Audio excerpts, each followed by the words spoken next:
काका भाड्याविषयी बोलले का?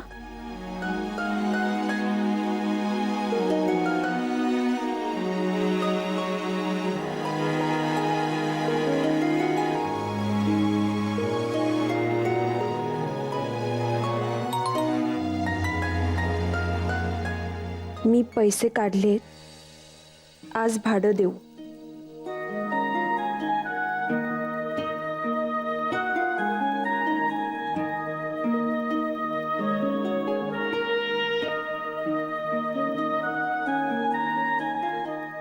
मला पण नाही माहित.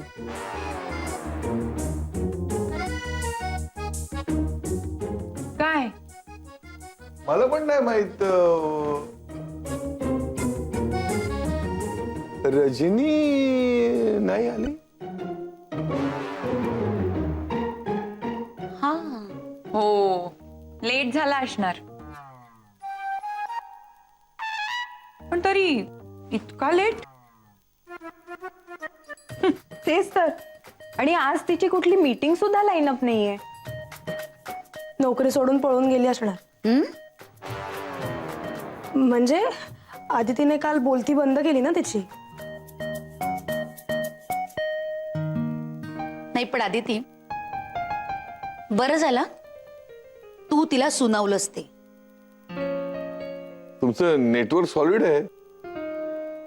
तुम्ही इथे नसताना सुद्धा तुम्हाला सगळं कळतं. माझं नेटवर्क उत्तमच आहे. उत्तमा.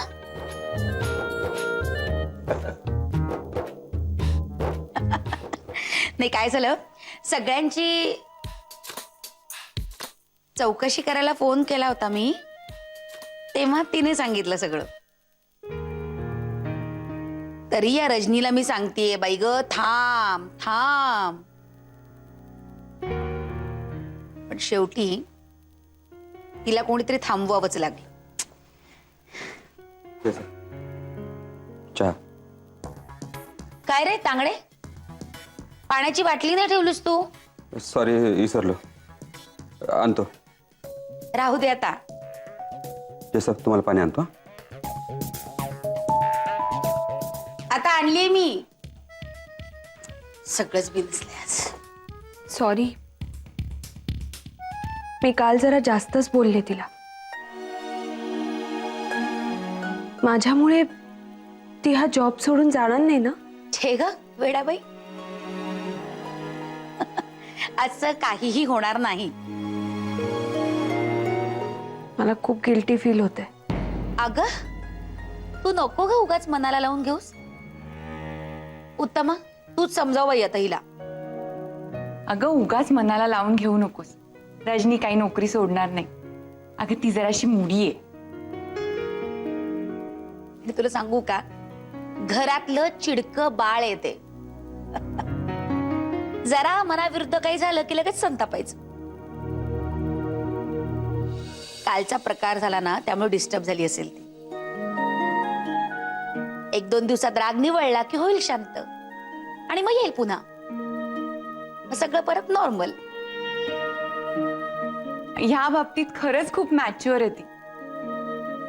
तू बघशील ती आल्यावर काही झालं होतं असं वाटणार सुद्धा नाही. नाही मॅडम, रजनीचे आकडे मला काहीतरी वेगळंच सांगतायत.